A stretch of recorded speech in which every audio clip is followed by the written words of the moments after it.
we came up on them gates, they were standing there with guns. And at that moment, I knew I had just entered the gates of hell.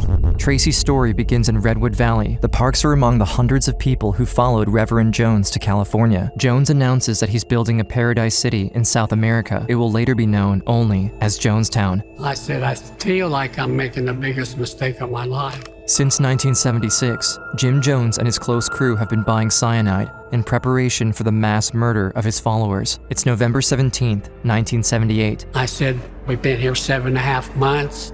We want to go home. While the defectors are dragging their belongings onto the tractor that will take them out of Jonestown, chaos begins to spread. You bring those kids back here! The lawyer asked me, said, what's really going on over here?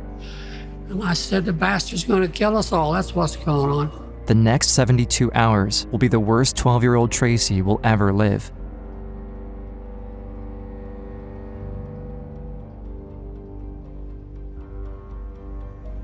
We were expecting at any moment for them to come back. I got out of the plane and I flew down that airstrip. God gave me wings because I don't think I touched the ground. Gerald sees Tracy running toward him. I knew that I had to get her to safety. So I headed the girls towards the jungle and said, go in there, don't go too far, go in there so you can't be seen, and wait till we call you. We just started running straight out into the jungle. As Gerald and his mother remain on the airstrip, Tracy, her sister Brenda, and 3 other kids are now by themselves. Before night came, we went back to the jungle, started hollering for the kids, and no response. That's when my heart dropped, because I knew Guyana's one of the most dangerous jungles in the world. When darkness falls, the kids find a bent-over tree to climb and spend the night. As the world around them turns pitch black, they hear gunshots. We thought that it was them coming back to finish them off on the airstrip. And that was the worst night I could ever recall in my life. November 19th, day 2 in the jungle. Tracy starts to feel ill.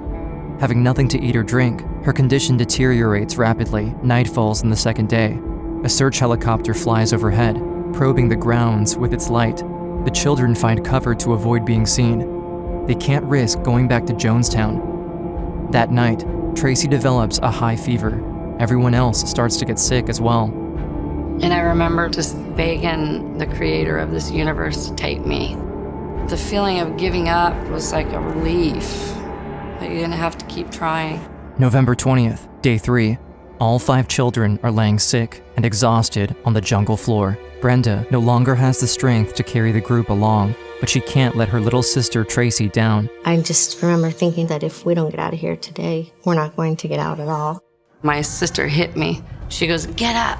The group follows Brenda through the wilderness. After a long while, they see a group of armed men patrolling alongside a river. I thought they were going to either help us or they're going to take us back to Jones, and I was too sick to care.